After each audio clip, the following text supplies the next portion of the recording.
सुकून सा जिसमें समाए, देखते ही उसे कुछ ठंडी हवा सा महसूस हो जाए। होते हैं आज भी ऐसे इंसान, इस बात पर यकीन थोड़ा मुश्किल से आए। कुछ ऐसी ही शख्सियत है वो, जिसे देखते ही मेरे ही नहीं हर किसी के लफ्ज़ों पर मुस्कान आ जाए।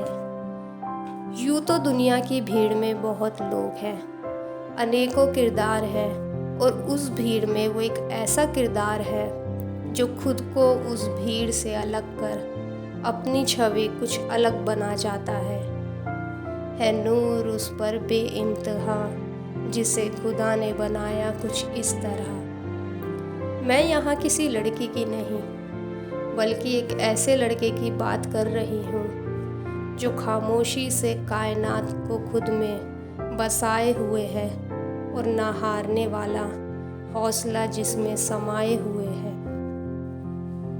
वैसे तो सब कुछ बयां कर देना मेरे हाथ में नहीं, लेकिन कोशिश ज़रूर करूँगी उसकी शख्सियत को अपने अल्फाज देने की। कुछ यूँ सफ़र शुरू हुआ, वो भीड़ में था लेकिन भीड़ का हिस्सा नहीं। कहाँ से शुरू करूँ? सुकून अल्फाज इस्तेमाल करना बेहतर होगा उसके लिए। सुकून अल्फाज कैसे समझाऊँ? शायद जो एहसास होता है वो शब्दों में बयां करना मुश्किल है मेरे लिए। आदि एक ऐसी शख्सियत है जो अपनी ज़िंदगी में बहुत कुछ करना चाहता है, उसे और खूबसूरत बना देना चाहता है। शिद्दत ऐसी कि हर चीज़ को जानने का शौक़ है उसे।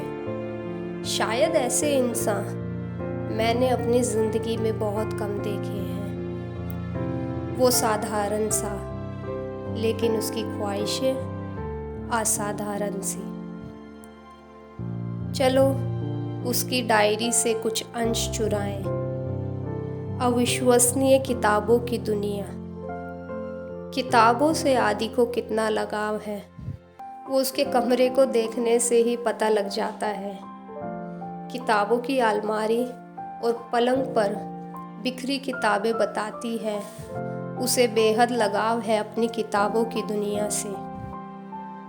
वो जिस देश विदेश जाता है, वहाँ से अलग अलग किताबें ले आता है। उसे दुनिया को बेहतर तरीके से समझना है और खुद को भी। लेकिन हाँ, उसे मोटी किताबें नहीं पसंद, घबराहट होती है उसे। ये मुझे तब पता चला जब मैं अपने लिए कुछ किताबें देख रही थी। उसने मोटी किताबों की तरफ इशारा कर कहा कि इनमें से पढ़ लो। मैंने कहा, मुझे मोटी किताबें पसंद नहीं, घबराहट होती है।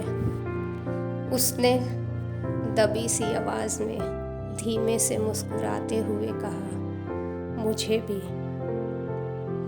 चलो, लेकिन उन किताबों के ढेर में मुझे कुछ पतली किताबें मिल ही गई। उसकी एक चालाकी बताऊं? वो जो पढ़ता है उसे समझाने के लिए अपनी मम्मी को पकड़ लेता है और उन किताबों की कहानियाँ उन्हें सुनाता है। वो इतने प्यार से वो कहानियाँ सुनाता है कि माँ भी मोहित हो सुने बिना रह नहीं पाती। कमरे में किताबों की अपनी छोटी सी दुनिया बनाई हुई है। कुछ किताबें तो ऐसी कि जो मेरी समझ से बिल्कुल बाहर, देखते ही करंट लगता है। लेकिन अच्छा लगता है उसे इन किताबों की दुनिया में खोया हुआ देख। वो इस सब के लिए पागल भी नहीं है, लेकिन हाँ, समझदार भी नहीं। जितना ज़्यादा पढ़ोगे उतना ज़्यादा समझोगे, सीखोगे और दुनिया की अलग अलग जगहों पर जा पाओगे। उसका मानना कुछ ऐसा, उसे दुनिया की अलग अलग जगहों पर जाना क्यों है, क्यों दुनिया घूमनी है? क्या आपके पास है इसका जवाब?